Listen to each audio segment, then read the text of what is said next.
জি 24 ঘন্টায় Jack অলিবল studio থেকে আমি সব্যসাচী শুরু করছি ভোটের ভবিষ্যৎ। আবেদন করেও সিএ সার্টিফিকেট মেলেনি, আর এদিকে এসআইআর এর চূড়ান্ত তালিকা প্রকাশের দিনক্ষণ এগিয়ে আসছে।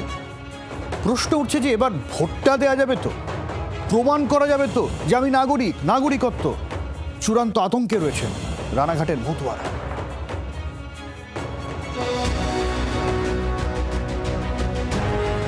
আবেদন করা হয়েছে, আজ 3 মাস হয়েছে, এখনো পর্যন্ত হিয়ারিং আসি নাই। হিয়ারিং হয়ে গেছে, সেখান থেকে বাড়িও আসছিল, বাড়ির হিয়ারিংও হয়ে গেছে, কিন্তু এখনো সার্টিফিকেট আমরা পাইনি। নদিয়া রানাঘাট উত্তর পূর্ব বিধানসভা এই কেন্দ্রের প্রায় 70% মানুষই মতুয়া সম্প্রদায়ভুক্ত। এর মধ্যে অনেকেই প্রাণ বাঁচাতে ওপার বাংলা থেকে এসেছেন। কেন্দ্রের মোদী সরকারের সংশোধিত নাগরিকত্ব আইন নিয়ে যতই বিতর্ক থাক, এই আইনই তাদের মধ্যে আশা জাগিয়েছিল। এদেশে মাথা উঁচু করে বাঁচার স্বপ্ন দেখিয়েছিল। কিন্তু ভোটার তালিকায় বিশেষ নিবিড় সংশোধন নিয়ে যখন রাজ্য রাজনীতি উত্তাল, তখন সিএতে পুরোপুরি আস্থা রাখতে পারছেন না মতুয়াদের একাংশ। সিএতে আবেদন করার পরেও অনেকে সার্টিফিকেট হাতে পাননি, কবে পাবেন তাও নিশ্চিত নয়। এদিকে আগামী 14 ফেব্রুয়ারি এসআইআর এর চূড়ান্ত তালিকা প্রকাশ করবে নির্বাচন কমিশন। 2002 সালে ভোটার তালিকায় যাদের নাম নেই, তাদের আশঙ্কা এবারও নাম না থাকলে ভোটাধিকার থেকে বঞ্চিত হতে হবে। 3-4 মাস হয়ে গেল, এই যে ডিলে ভাবটা, এটা এর জন্য আমরা চিন্তা আছি। সিএ অ্যাপ্লাই আমাকে আশেপাশে যা আছে সবাই করেছে, কেউ ডাক পাচ্ছে, কেউ পাচ্ছে না। এখনো আমরা কোনো নাগরিকত্ব কার্ড পাইনি। চিন্তায় আছি যে কবে ডাক আসবে, কবে হিয়ারিং হবে, কবে আমরা সার্টিফিকেটটা পাবো। মতুয়াদের আতঙ্ককে কেন্দ্র করে শুরু হয়ে গিয়েছে রাজনীতির আকচাকচি। বিজেপি এখনো সিএ এর গান গাইলেও তৃণমূল বলছে গোটাটাই ভাওতা। প্রচুর মানুষ ইতিমধ্যে সার্টিফিকেট পেয়ে গেছে এবং প্রচুর মানুষকে প্রতিনিয়ত কৃষ্ণনগর ডিএলসিতে তাদেরকে ডাকা হচ্ছে। যারা 26-এ ভোট দিতে পারবে না, তারা 28-এর পঞ্চায়েত নির্বাচনে দেবে, 29 সালে লোকসভা নির্বাচনে দেবে। প্রথম থেকেই বলেছিলাম একটা ভাওতা এবং মানুষকে লোক ঠগানি, এবং প্রতিটা নির্বাচনে এরা মানুষকে বিভিন্ন রকম হয়রানি করে, তাদের নির্বাচনী ইস্যু তৈরি করে। নেতাদের টানাপোড়েন চলছে, সঙ্গে চলছে হাই প্রোফাইল ভিজিট। কেউ আশ্বস্ত করছেন, কেউ শোনাচ্ছেন সাবধানবাণী। কিন্তু আম জনতার কি হবে?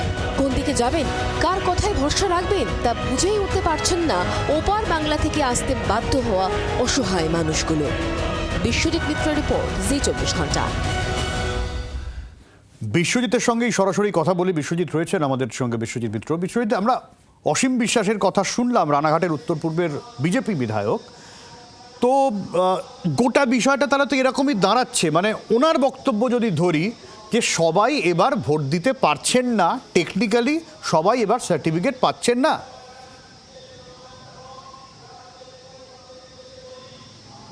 দেখো, সেটা সব্যসাচী, সেটাই তার মুখ থেকে সেটা শোনা যাচ্ছে।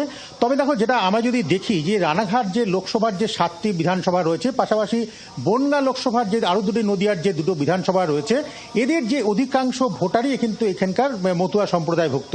বাংলাদেশের যে ধর্মীয় কারণে এদেশে আসা মানুষগুলোকে বিভিন্ন কারণে বিভিন্ন সময় তারা পালিয়ে এদেশে এসে বসবাস শুরু করেছিল, কিন্তু তাদের সঠিক কোনো ডকুমেন্ট না থাকার জন্য তারা এখানে বসবাস শুরু করেছিলেন।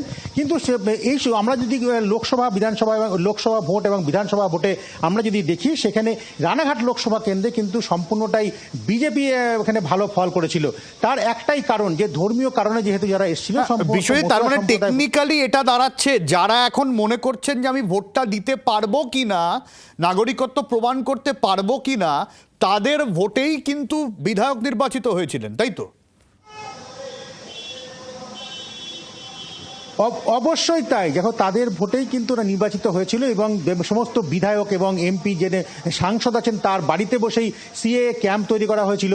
তাদেরকে আশ্বস্ত করা হয়েছিল যে সিএতে আবেদন করার মাসখানেকের মধ্যেই তারা ফর্ম পেয়ে যাবেন, কিন্তু আজ পর্যন্ত তারা কোনো সার্টিফিকেট পায়নি, যার ফলে কিন্তু তারা রীতিমতো সংশয়ে ভুগছে তারা আদৌ তারা সার্টিফিকেট তারা পাবেন কিনা।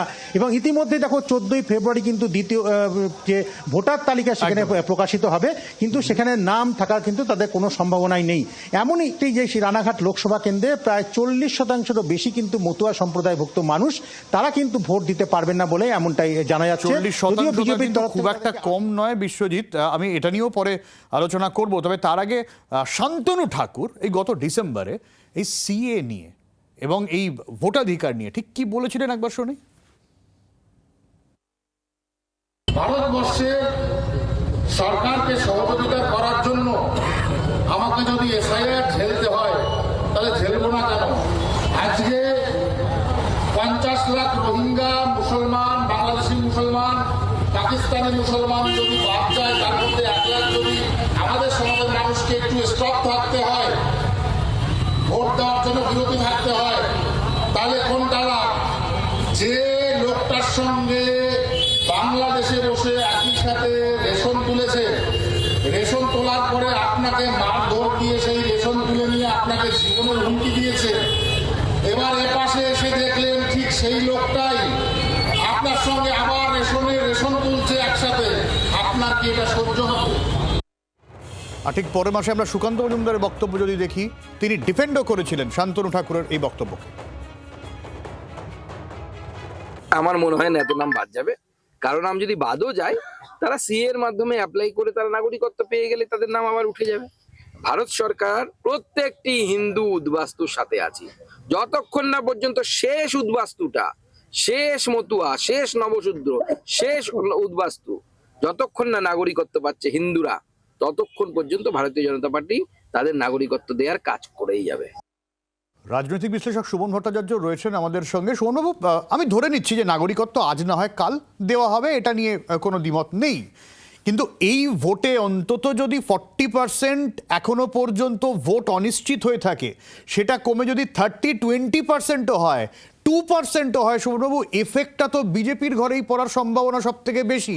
সেই জায়গায় দাঁড়িয়ে তৃণমূল কংগ্রেস যদি অভিযোগ তোলে যে এসআইআরটা বিজেপিকে সুবিধা পাইয়ে দিতে হচ্ছে, সেই অভিযোগও তো নস্যাৎ হয়ে যায়। দেখুন, এটা আরএসএস এর প্রথম থেকে সংশয় ছিল। যখন অমিত শাহ বা শুভেন্দু অধিকারীরা এটা নিয়ে পুশ করছিলেন, তখন থেকে এই বিষয়টা নিয়ে সংশয় ছিল। আপনাদের প্রতিবেদকের বক্তব্য আমি দেখছিলাম, তারপর অসীম বিশ্বাস যিনি বিজেপির বিধায়ক, তার বক্তব্যটাও শুনলাম। অসীম বাবু একদম ঠিক বলেছেন যে 2026-এর লোকসভা তো ভুলে যান, 2028-এর পঞ্চায়েত নির্বাচনও কঠিন।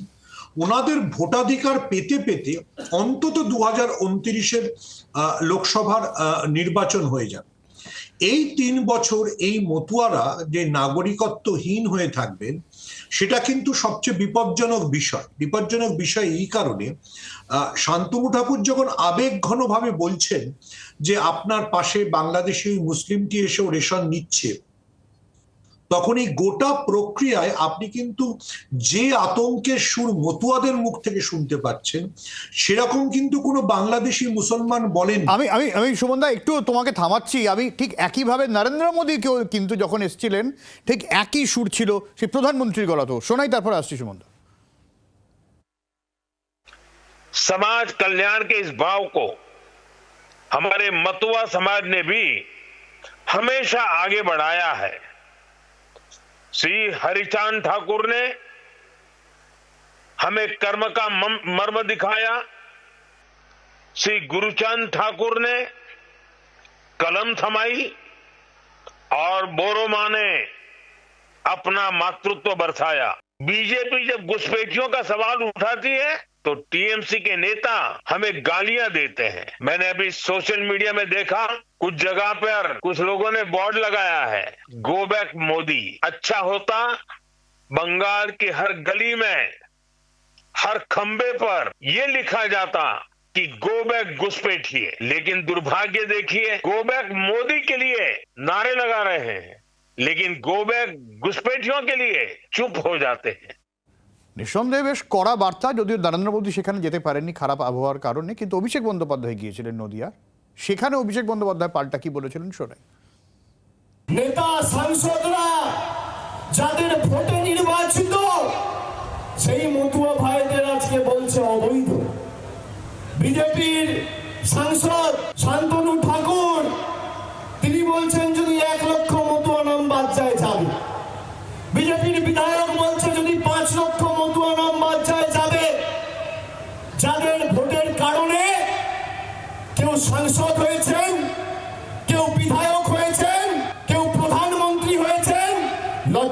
না সেই মানুষগুলোকে আজকে অপমান করছেন। তাহলে টেকনিক্যালি সুমনবাবু তৃণমূলের পলিটিক্যাল ডিভিডেন্ড পাওয়ার সম্ভাবনা এই ক্ষেত্রে তো অনেকটাই হিসাব তাই বলছে বেড়ে যাচ্ছে। দেখুন, তৃণমূল পলিটিক্যাল ডিভিডেন্ড পাবে কিনা সেটা পরের প্রশ্ন, কিন্তু বিজেপির জন্য এটা ব্যাকফায়ার করছে। বিজেপির জন্য এটা ব্যাকফায়ার করছে দুটো কারণে। আপনি যে নরেন্দ্র মোদীর ভাষণটা শোনালেন, ওটা ওই দিনকে নরেন্দ্র মোদীর তাহেরপুরে যাওয়ার কথা ছিল। তো দেখুন, নরেন্দ্র মোদী তো তাহেরপুরে যেতে পারেননি, আর মতুয়ারা ওই মহিনের ঘোড়াগুলোর গান শোনেন না যে অপেক্ষা করেছিল কখন তোমার আসবে টেলিফোন। মতুয়ারা আশা করছিলেন যে নরেন্দ্র মোদী এসে তাদের বলবেন যে তাদের নাগরিকত্ব, তাদের ভোটাধিকার নিয়ে যে বিতর্কটা, সেটাকে সমাধান হবে। যদি 5 লাখ লোক বাদ যায়, সেই 5 লাখ লোকের কি হবে? তারা তো শুধু ভোটার তালিকা থেকে বাদ যাবে না, তাদের বাকি নাগরিকত্বের অধিকারগুলোও চলে যাবে। যখন তাদের নাগরিকত্বের অধিকার থাকবে না, তখন তারা যেসব সামাজিক প্রকল্পের সুযোগ সুবিধা পায়, সেটা কন্যাশ্রী হোক কি কেন্দ্রীয় সরকারের দেওয়া রেশনই হোক, তার কি হবে? বিজেপি নেতারা এই যে অনিশ্চয়তায় মতুয়াদের ফেলে দিয়েছেন, সে বিষয়টায় কোনো স্পষ্ট উত্তর দিচ্ছেন না। এবং অসীম বিশ্বাস যদি আপনি দেখেন, আমি জানি কৃষ্ণনগরেও ডিএলসি অফিস খোলা হয়েছে, বারাসাতেও খোলা হয়েছে, কিন্তু সেখানে যদি রোজ 24 ঘন্টা করেও যদি সার্টিফিকেট ইস্যু হয়, তাহলে যত মতুয়াকে সিএ ফর্ম ফিল আপ করতে বলা হয়েছে, তাদের সবার পক্ষে এই নির্বাচনের আগে নাগরিকত্ব দেওয়া সম্ভব নয়। বাংলার আওয়াজ, বাঙালির আবেগ, জি 24 ঘন্টা।